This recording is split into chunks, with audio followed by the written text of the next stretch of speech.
Only last part of that slide. All right. So what happened here? What'd I do? Yep, we're okay. I got every, Turn your video back on. okay. Oh, that's what I did. Okay. There we go. All right, you guys are. You're on a still different road. ugly, Danny. Can you see us now? Yep. All right. Yeah, you're still ugly. Oh, I can't help that. All right. All right, everybody. Let's finish off with the 11th step.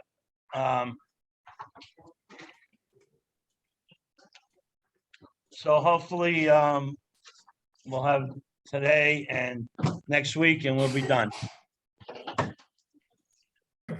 And anybody has I'm not retiring from recovery. I will be available to do workshops and speak at different conventions and things like that. So if you guys have something in mind, you want me down there, just let me know. All right. Also, to remind you, if anybody wants to come in November, Thanksgiving week, going to Spain. It's beautiful out there, Costa del Sol, southern Spain, right on the coast. Just making us all jealous. Huh? You're gonna pay for it? No. We're just gonna go get some Mexican food, call it good. Yeah, there you go. So, and then in March, I'll be in England. So if you want to take a trip, let me know. Okay. Have recovery, will travel. If you can't explain something simply, you don't understand it well enough. That's what Einstein said. So, That's been my problem all my life. well, let's change that in recovery. Okay. All right. So we went over 11 step last week, and I just want to finish off that we've already established the fact that God has all knowledge, and I believe he does. And if God has all the power, and I'm convinced that he does, and that God dwells within each of us, and I'm sure that he does, then it stands to reason that we have within ourselves all the knowledge, all the power that we'll ever need to overcome any conceivable situation that comes our way in the future. We have that power if we're tapped into God.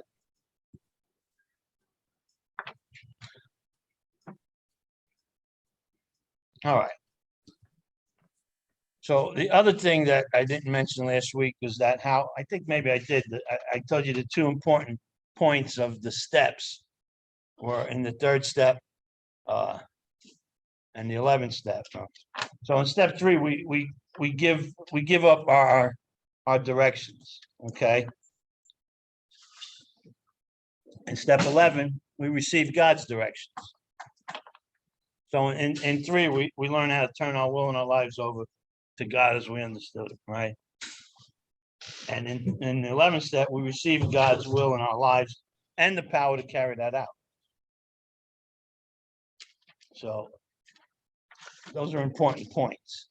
Okay. So anybody got any questions or anything they want to go over on step 11? Something we didn't talk about. There's all kinds of ways that people meditate, but we went over a simple way. Anybody want to talk about any of the first 11 steps? Somebody got a question? Okay. So step 11 keys us to the power of God, and step 12 exercises that power where it can do the most good in service to others. Right? And so let's read what the 12th step is.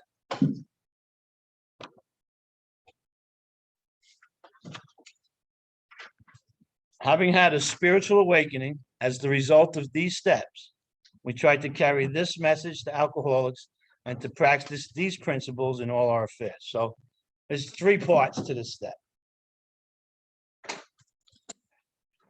The first part is a promise, really. It's promising you that you'll have a spiritual awakening as the result of these steps. So let's say you've gotten to the 12th step and you haven't had a spiritual awakening. It's not the big book's fault. It's not anybody's fault but you and whoever's taking you through the steps. So the spiritual awakening is a result of the 12 steps, the first 11 steps, actually. So that promises if I practice these first 11 steps in my life, I'll have a spiritual awakening. If I don't have a spiritual awakening, then the result of these steps is something that I missed. Okay. What is a spiritual awakening? A spiritual awakening is I'm now able to do, be, and act like I've never been able to do, be, and act before.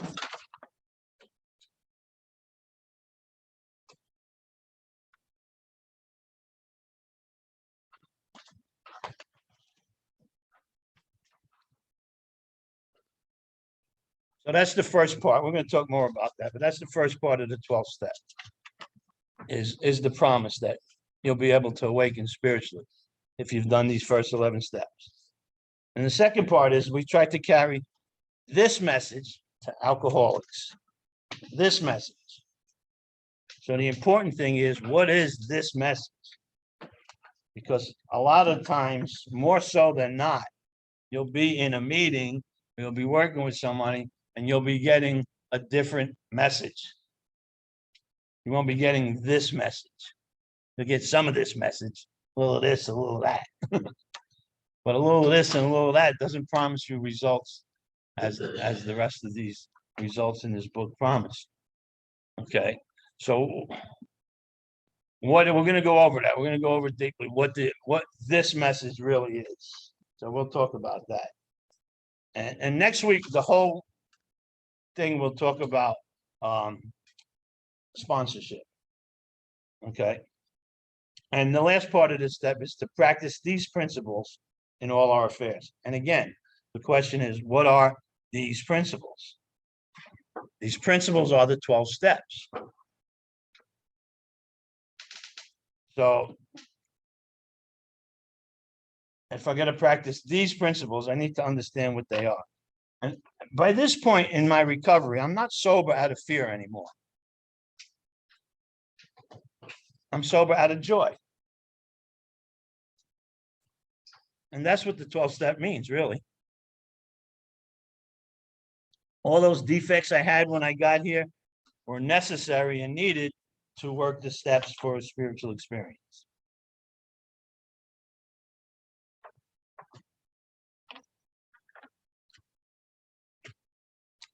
They're needed because from those weaknesses, through the 12 steps, I find spiritual strength.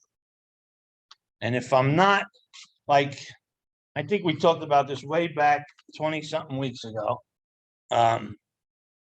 If I'm not beat up enough, then why would I come in here and surrender? Why would I come in here and turn my will and my life over to the care of anything? Why would I do those things? The answer is I wouldn't. I can act like I'm doing it, but I really wouldn't. I really don't. And so therefore, if I don't do that, I don't get the results.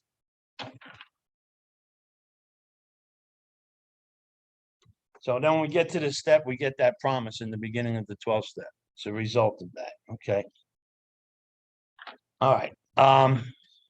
So what is the message? That's the second part of this thing. We carry this message. Okay. And it's a simple message, so don't complicate it. Here's a program that works. How about that for a message?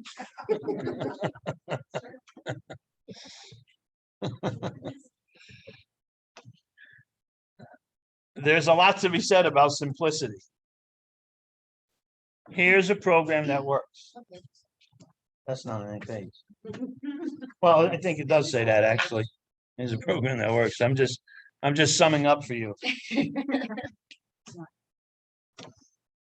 And And so the message is that if I practice these first 11 steps, I'm going to awaken spiritually. So now the idea of this message is to help the alcoholic come to terms with the powerlessness in their life. And it's not my opinion of what that process is. It's in the big book, in the doctor's opinion, in chapters 1, 2, and 3.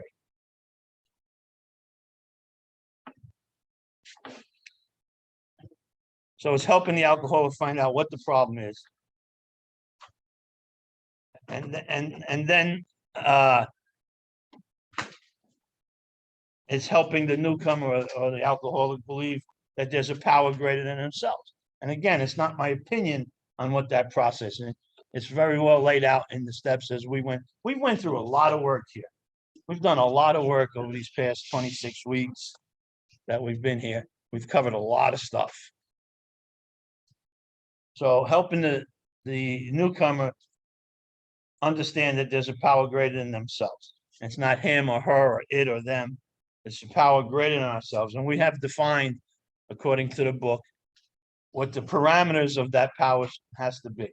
It has to be a power greater than ourselves, and it has to make sense to them. Those are the two qualifications in the book. And if you're working with somebody that a tree makes sense to them, you need to talk with them. You need to talk about that. Because, and you will come up with somebody that has something similar to that as a higher power. And it may be okay, they may think it's a power greater than them, but it's not a power greater than us. So it's our job to help them understand that we're talking about some divine entity here.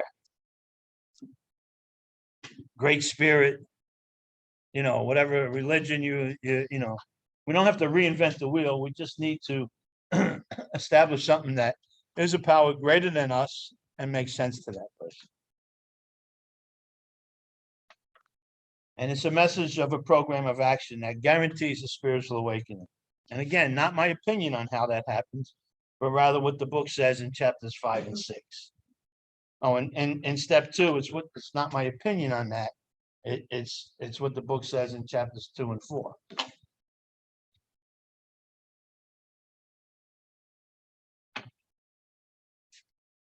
So the message is about helping the newcomer see the problem. The problem is I got a progressive illness that progresses through my sobriety, and to help them find the solution and help guide them through actually working the program of action. Because at this point, we can now sit down with another alcoholic that has a problem similar to our own and convey an understanding that no one else can. That's the beauty of this program, is that, and our book talks about nobody can help an alcoholic, non-alcoholic like we can. And there's a lot of truth in that. So the spiritual awakening comes as a result of the steps. So we don't promote recovery. We don't affect recovery. We just carry the recovery message. So in the 12th step, I always like to say, we carry the message, not the alcoholic. Yeah. We carry the message. We don't carry out the message. That's for each person to do. Okay.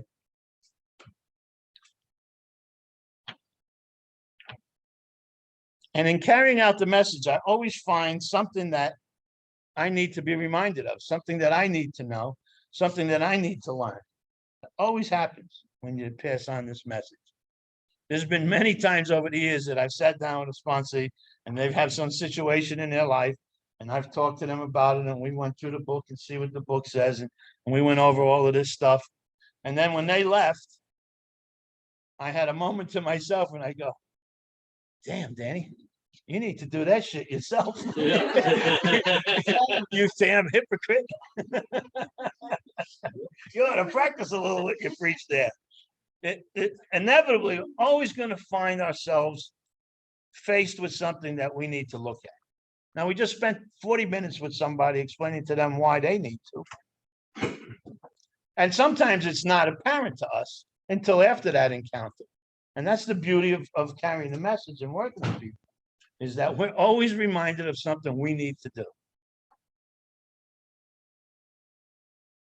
So, I've sponsored many guys over the years where they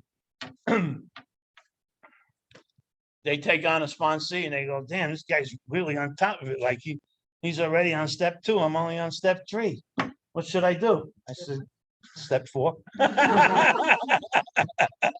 Stay one ahead of him, you'll be all right.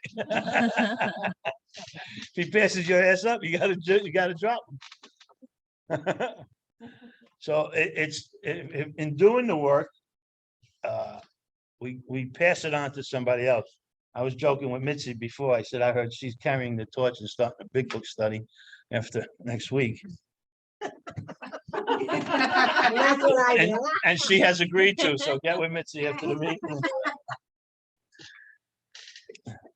Yes, So is it recommended like to sponsor people at any given time? Or should that's a good question. You definitely don't need to wait till step 9. And if you read our literature, Bill sponsored people with, a month sober, a few weeks sober. And so did Dr. Bob. The both of them sponsored hundreds of people. So the book also explains to us that you can't give away something you haven't got. Okay. But so if you got 1 week, you're really not in a position to sponsor anybody, but you are in a position to help them. And that moral support will help you also. And it's good for that.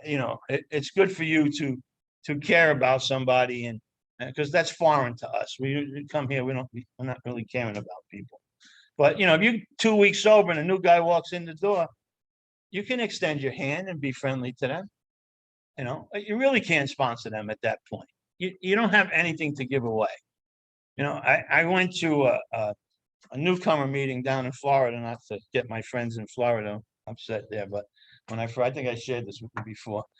And they had I went to this room. I just moved in. I looked up on the schedule. Oh, a newcomer meeting. I'll go to that. So I went there, and then I walked into this room. They had a big circle of chairs set up, and in the middle they had a couple a long table like that. And so I came in. It was before the meeting started, and I sat at the table. And the guy says to me, "Oh, you're new?" And I said, "No, I'm not new." And he said, "Oh, well, this is for the new people." I said, "Oh, okay." So I got up and I sat in one of the chairs, and they had this meeting, and the whole meeting, whoever sat at that table, one at a time shared. And I'm going like, what the fuck is this about? It didn't make any sense to me. So a guy I was talking to after the meeting, he says, "Are you gonna come back next week?" I said, "No, I'm not coming back." He said, "Why?" I said, "Because this is ridiculous. Why do I want to come to a meeting where a guy with 3 days is going to tell me how, about recovery?" I think at that time I had like 24, 25 years sober. And, the people there that are new, they need to listen to what we have to say, because we have recovery. They only have drunkalogs. And that's not to knock them and to say that they're beneath us or anything like that. I'm not insinuating that. But the truth of the matter is, what do they have to share?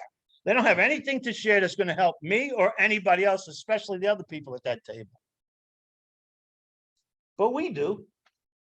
And the whole hour went by and we didn't get to talk. At the end of the meeting, last 5 minutes, anybody want to share something? So that just didn't make any sense to me. And so that's what it is, So if you're a week or two sober, you can't really sponsor anybody because you don't have what you need to have to give away, but you can help people. You can extend your hand. When is the right time to start sponsoring people? I think I just talked about it without actually mentioning that. But if you've done step 1 and you're now on step 2, you could take somebody through step 1. If you're here 3 weeks and you just finished your first step, you should have enough in you to take somebody through the first step. So, that's when I start with somebody to sponsor them, I ask them a few things. I ask them if, I want them to understand that we're not, it's kind of a verbal contract. We're not You know, you're not gonna fire me, I'm not gonna fire you. You're not hiring me, I'm not hiring you, you know. But here's the deal. I'm gonna tell you how to study the book. You're gonna study the book, and once a week, we're gonna sit down and go over what you study. If you do that, and I want you to call me every day. If you ain't got nothing to talk about, just say checking in and we'll hang up. But if you do that, I give you my time. My time is for you. That 1 hour a week and whenever you call me on the phone. If you don't do that, I ain't got no time for you. I got no time for you because there's too many people that need time. And so if you're not doing the work, I'm not wasting my time. But the truth of the matter is, you know, I think somebody is solid in their recovery. I think when they're working on 6 and 7, after they've done the 5th step, I think one of the things I share with people that I work with is, when you get this, are you willing to give it away to somebody else? And they say, yeah. And I say, okay.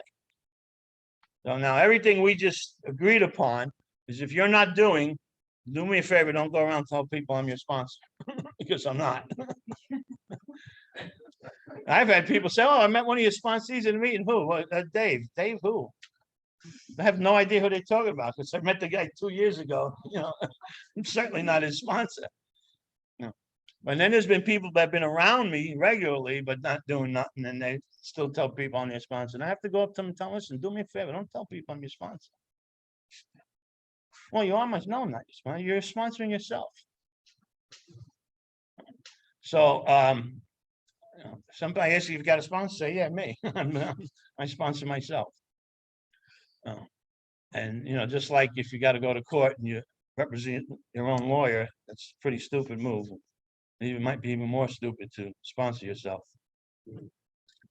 So the idea then is, when can you sponsor somebody? As you're working the steps, you have something to give away. That's my attitude with it, you know. And some people say a year, some people say you got the 9th step. I don't know why it doesn't tell us any of that. You know, if you look at our founders, Bill and Bob, they sponsored people right from the get-go. You know, very early in their sobriety.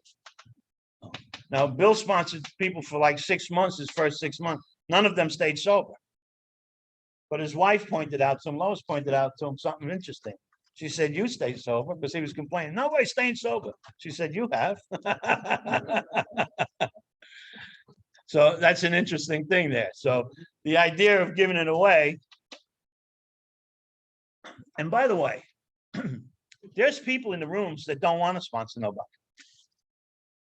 What they're really saying, and I don't know why we don't tell the people that. I tell people that when I hear people talking about it, but not enough of us tell people that, really. So what you're really saying is, you only want to do 11 steps. You don't really want a 12-step program, because the 12th step is about giving it away. It's not a choice. It's not like maybe it's a good idea. It's none of that stuff. It's part of the program to pass on what you've got. So let's look at the book.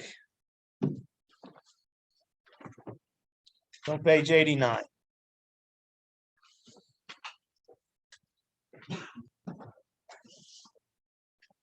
So it starts off by telling you, practical experience shows that nothing will so much ensure immunity from drinking as intensive work with other alcoholics. It works when other activities fail. This is our 12th suggestion. Carry the message to other alcoholics. You can help when no one else can. You can secure their confidence when others fail. Remember, they're very ill. So what he's saying here is a very powerful statement. He's saying that if you want immunity from drinking, you have to intensely work with other people. That sounds like a pretty good deal to me.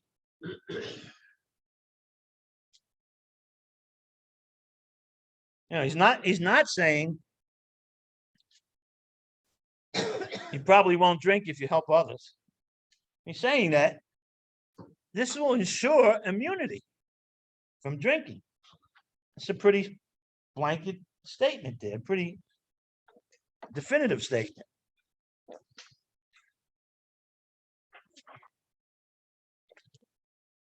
Let's go over to page 90 for a minute. It says, when you discover a prospect for Alcoholics Anonymous, find out all you can about him. If he does not want to stop drinking, don't waste time trying to persuade him.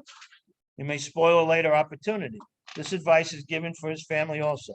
They should be patient, realizing they are dealing with a sick person. So that's another thing that we don't do that often anymore today, is we don't get to know the person that we're working with like they did back in the old days. We don't get to know their family.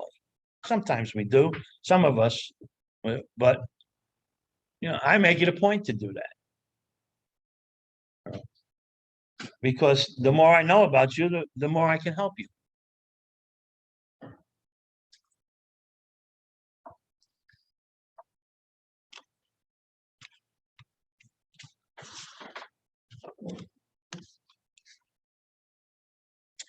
Let's go off this for a minute. Let's go to the last part of this step. The practicing these principles in all our affairs. What does that mean? What are we talking about here? Use in all the areas of your life. Yeah, and in our, because what does the 12 steps say again?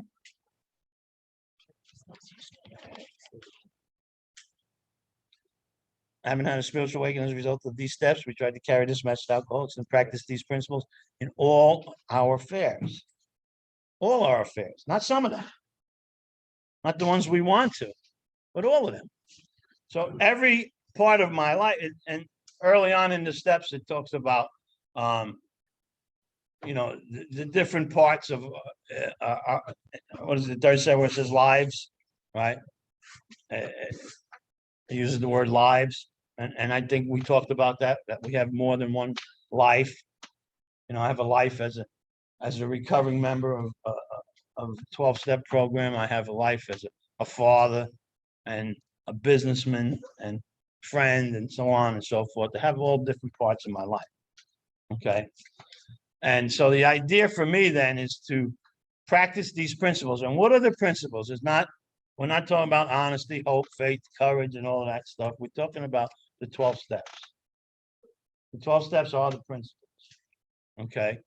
Now, there's all these other principles that we learn as we get here. But again, AA doesn't endorse principles. I know a lot of places do. They even got a chip with all the on there, and they're nice. I'm not saying there's anything wrong with them. But when we talk about principles here, we're talking about the 12 steps. Remember, we went to, in your 12 and 12, in the forward to the 12 and 12. Forward to the 12 and 12. The third paragraph says, AA's 12 steps are a group of principles, spiritual in their nature, which, if practiced as a way of life, can expel the obsession to drink and enable the sufferer to become happily and usefully whole. So the forward is telling us that in the 12 and 12, that the 12 steps are a group of principles. So when we talk about principles, we're talking about the 12 steps. Okay.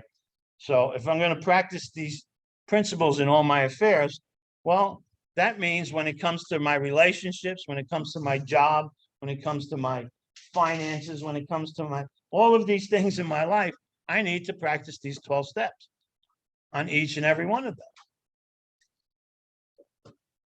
Because if it was just about alcohol, I think I shared this with you before.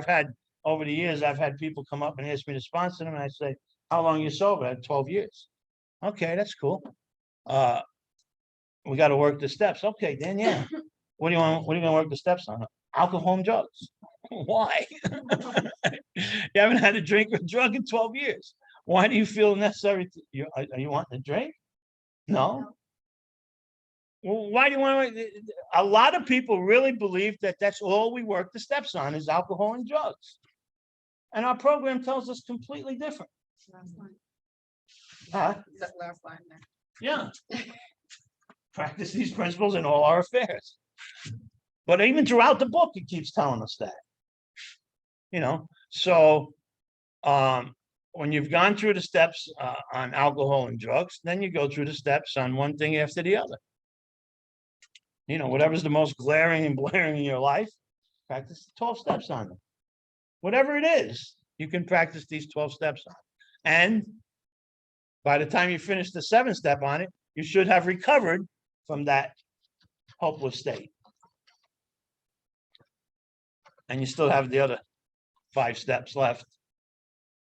But the first 7 steps, again, is the process of recovery. We talked about that before. First 7 steps is the process of recovery, and you will have recovered from whatever you're working the steps on. If it's alcohol and drugs, you should have recovered that by the time you've done the 7th step.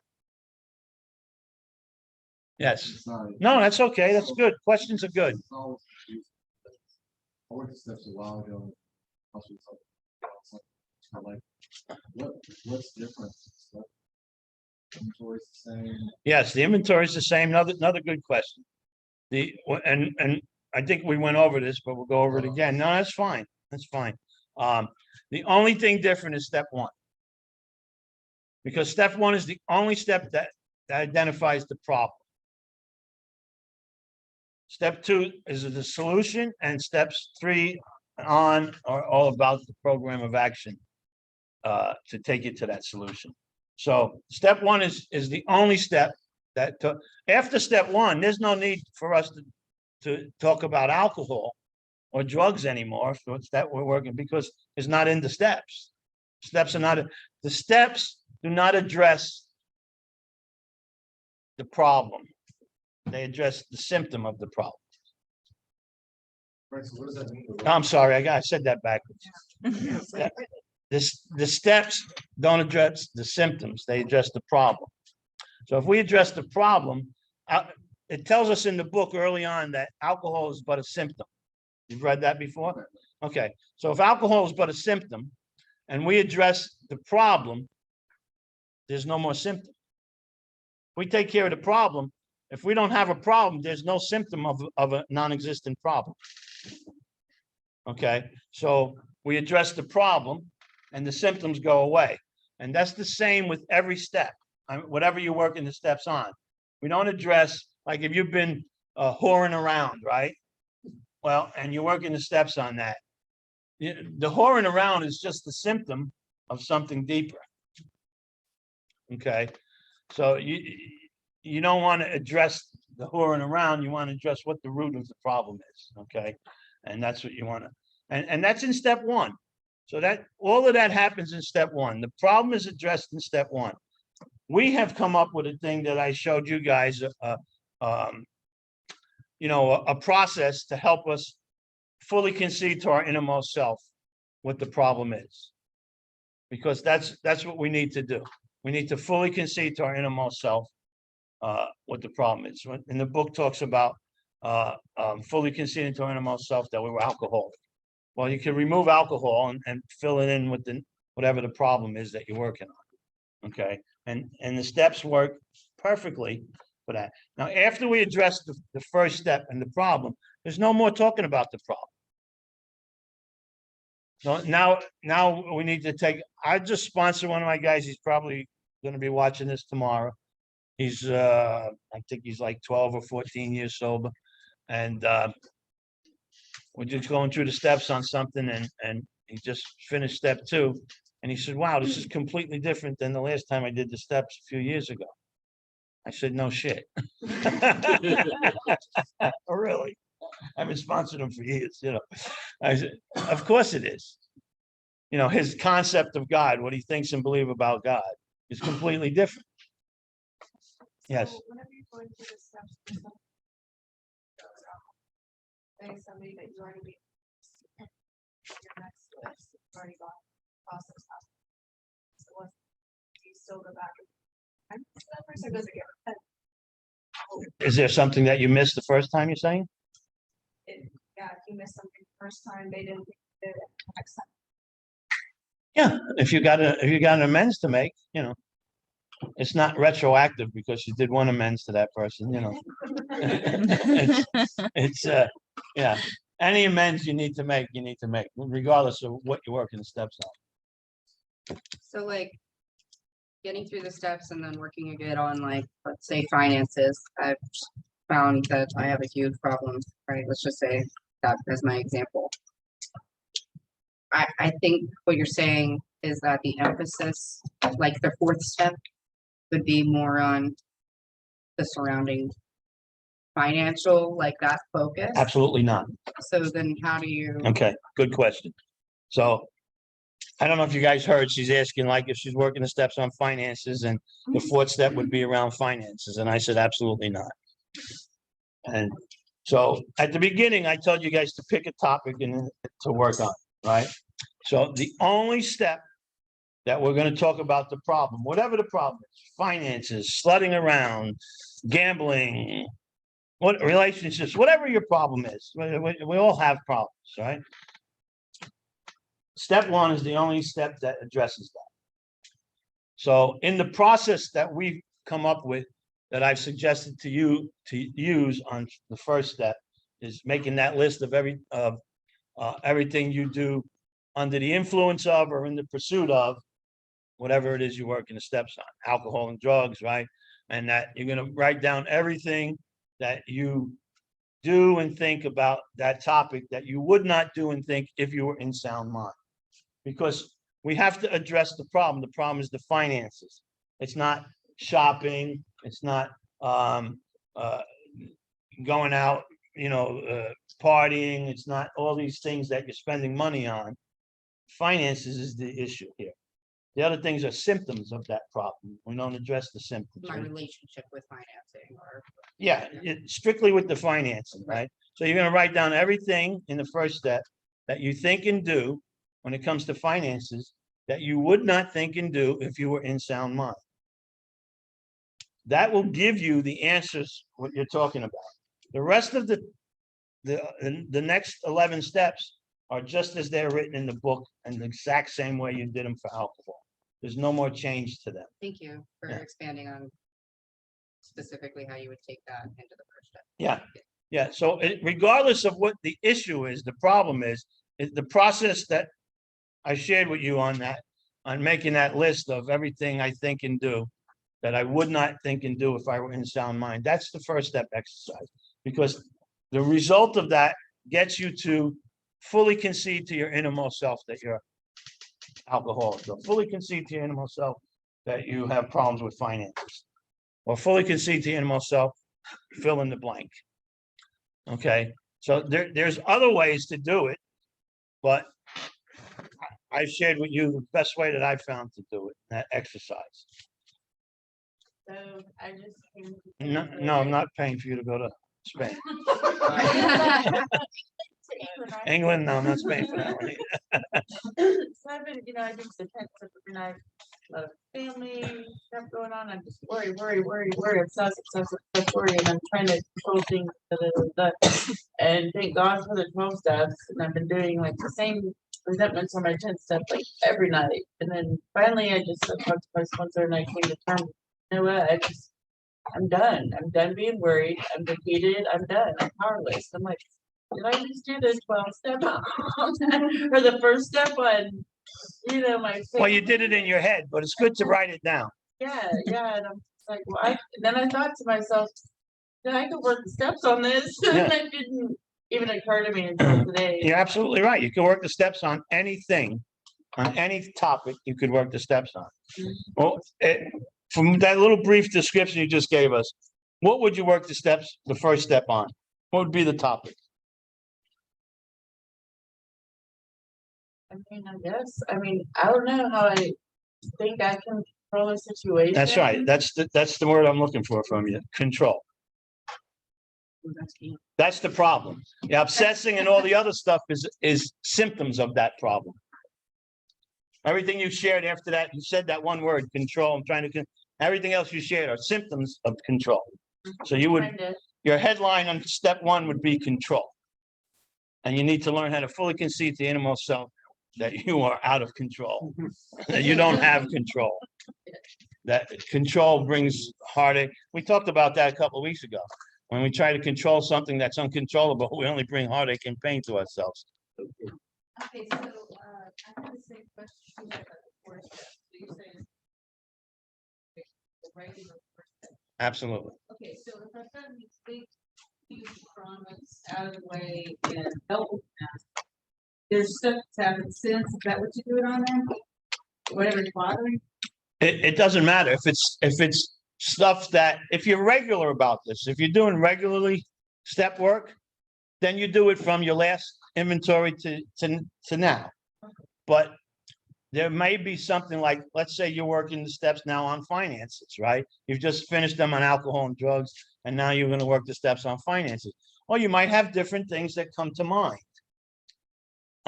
But the steps on the fourth step, it's resentment, fear, sexual conduct, and harms to others, regardless of what the topic is and what you work the steps on.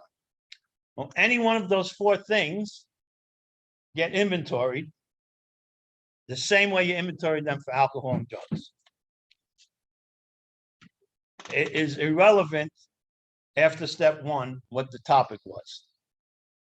So by the concession in step one on the topic, it opens up The brain my waves, Yeah, mindset, vision yeah. to see things I couldn't see before. So when I get to Absolutely. the fourth step, yeah, I have been exposed to or Yeah. enlightened, or the veil has been pulled back so I can see those Yeah. resentments, fears. and you might have resentments, fears, sexual conduct, and harms to others pertaining to finances or whatever the topic is Right, that you didn't see before. right, because the surrender Yeah, to but- this new, the Yes, concession. but Yeah. it's not specific for that. That's my point. It's just what is unveiled, Yes. right? So like if I did on alcohol and drugs and my harms to others, and when I get back for my finances, I You'll start see. recognizing there's so many other financial harms to others that I forgot about. I didn't- Absolutely.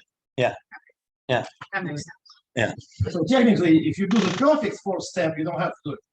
If you do the what? The perfect fourth step. you don't have to do it. Well, only the Russians do a perfect fourth step. I'm just saying, my point is, You that's need, how you need I to would- do one on the Ukraine.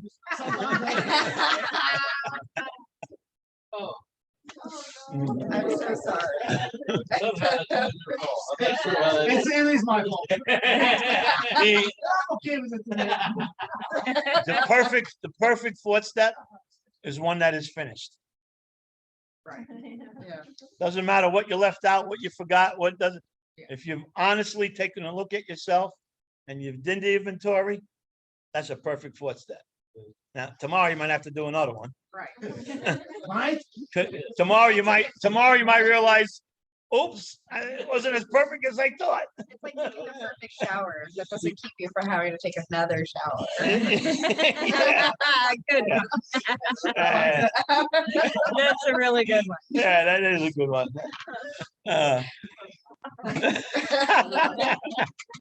Hey, he takes one every Thursday, whether he needs it or not. All right, but these are all good questions. You know, and that's what we're talking about here in the 12th step. We're talking about all the other steps. So if you got any questions on any of the steps, how long you been sober now? 3 years and a couple months. How many sponsees you have?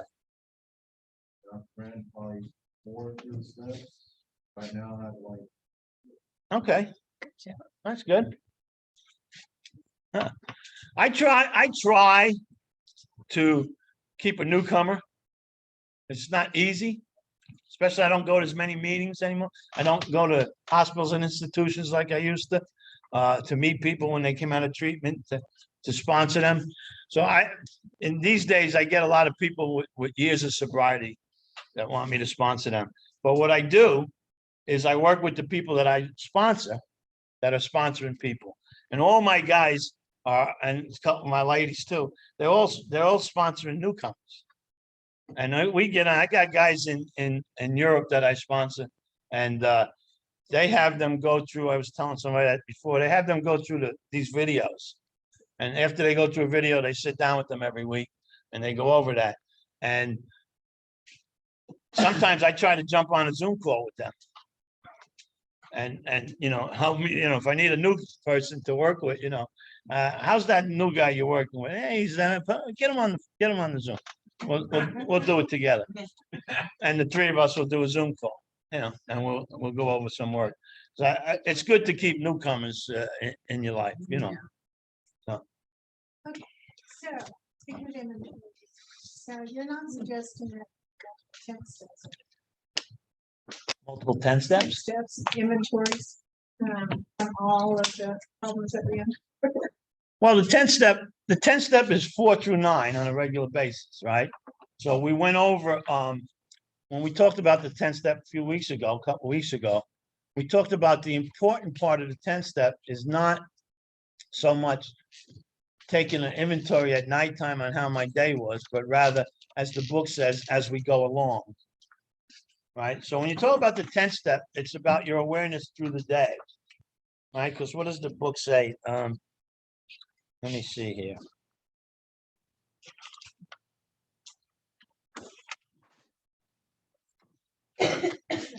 So on page 84, the second paragraph says, this thought brings us to step 10, which suggests we continue to take personal inventory and continue to set right any new mistakes as we go along. Well, and then in the 12th vote, it says you do a daily balance. Yeah, So yeah. Again, I don't work the steps out of 12 and 12, but I find you some useful information in there. But what this is saying, if you read this whole paragraph here, right? What they're talking about, the 10th step is steps 4 through 9. So it says we continue to take personal inventory, 4th step, and continue to set right any new mistakes as we go along. So that's going to be 8 and 9. We vigorously commenced this way of living as we cleaned up the past. Again, 8 and 9. We've entered the world of the spirit. Our next function is to grow in understanding and effectiveness. This is not an overnight matter. It should continue for a lifetime. Continue to watch for selfishness, dishonesty, resentment, and fear. That's the 4th step, right? When these crop up, 6 and 7, we ask God at once to remove them. And we discuss them with someone, immediately make amends quickly if we have harmed anyone. So we just went over 4, 5, 6, 7, 8, 9 in that few sentences. So the 10th step is nothing new. It's not a new step. It's going over 4 through 9 on a regular basis. If you want to do an inventory, there's different types of inventory. There's the spot check inventory, there's the nightly inventory, there's a monthly inventory, there's a yearly inventory. There's all kinds of inventories you can do. But the 10th step is not so much about an inventory as it is about being aware. I use the catchphrase with the 10th step, check yourself before you wreck yourself. So to be aware of what we're going through and how we're living as we're living. Not to sit down at night when, oh, shit, I screwed up there. I could have done better there. Oh, I really was bad with that one over there. If I'm conscious of this stuff and I'm working on my defects of character, right, which is something that I tell you guys, I use 6 and 7 in my 11th step. So I incorporate 6 and 7 in my 11th step. So each day I'm aware of a defect that I need to be on my toes about. So yeah, that's a good question. Who else has a question? Come on, you guys got good questions. Don't stop now. Mike? Which step do you get a little area? The 13th step.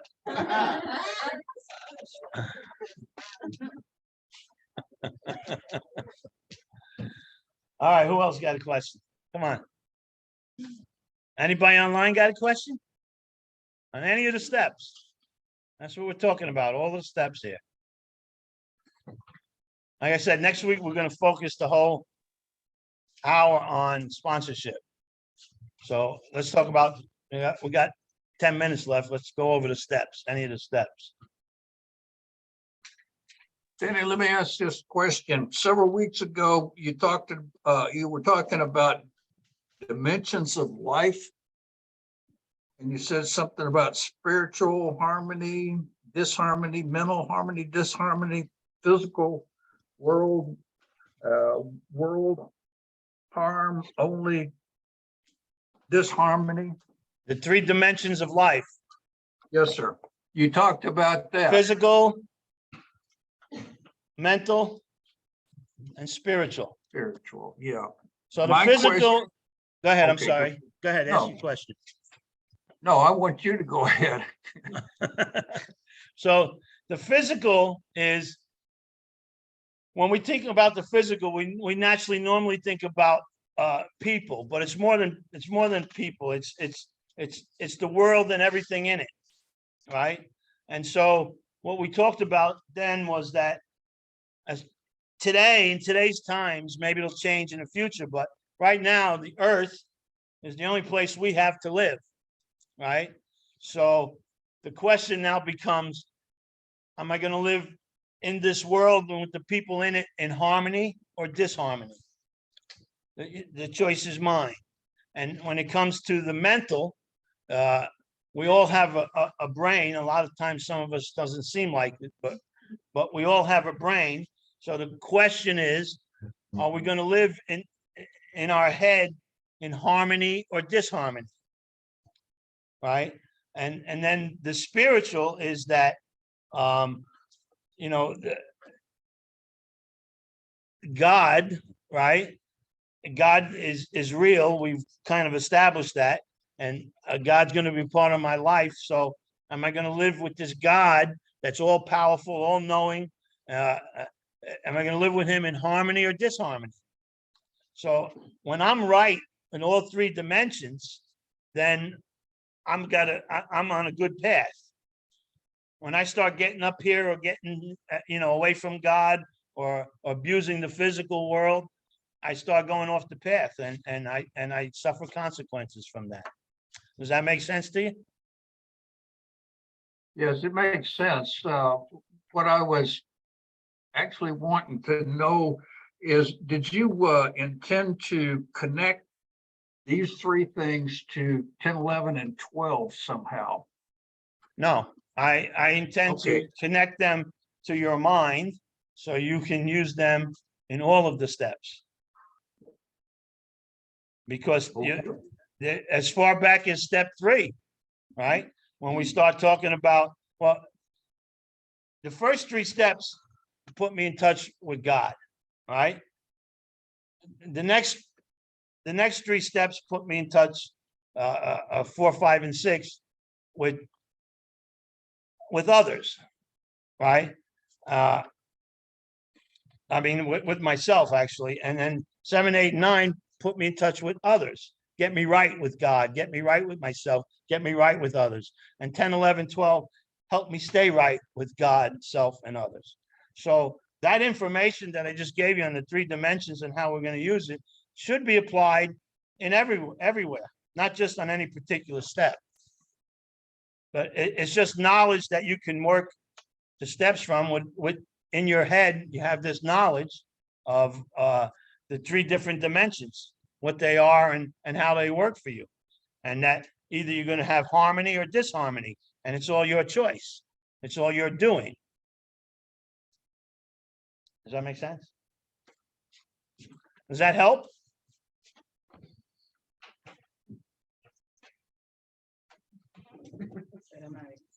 Yes.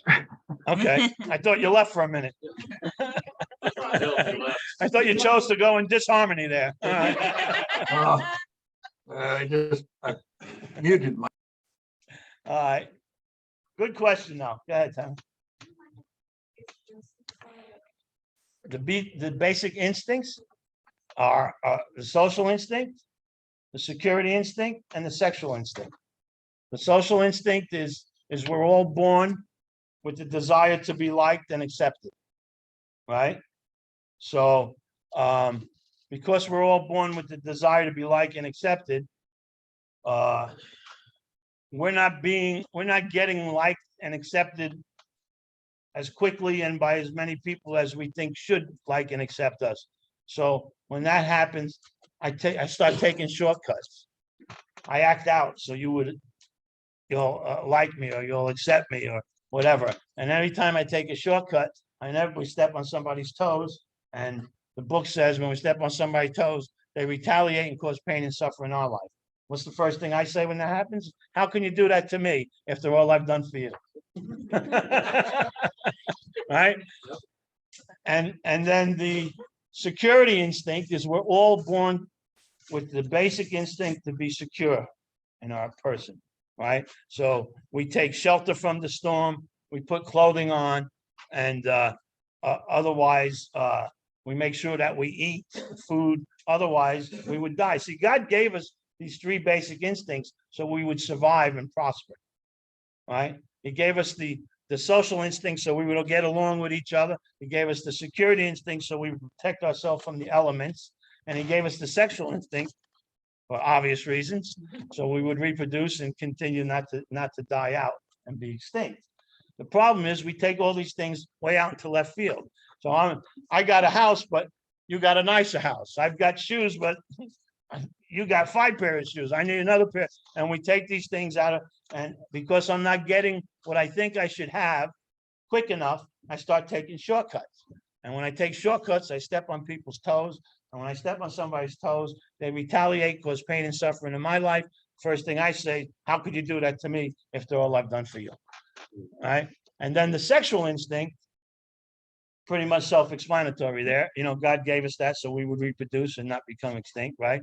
But people like us, we're bound to be in the wrong place at the wrong time with the wrong person or persons.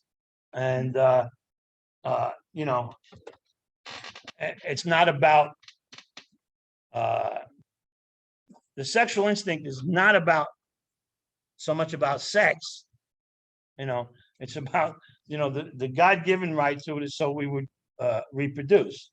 You know, we take it way out of perspective. And when we do that, you know, we wind up being with the wrong person at the wrong time, with the wrong, you know, doing the wrong things.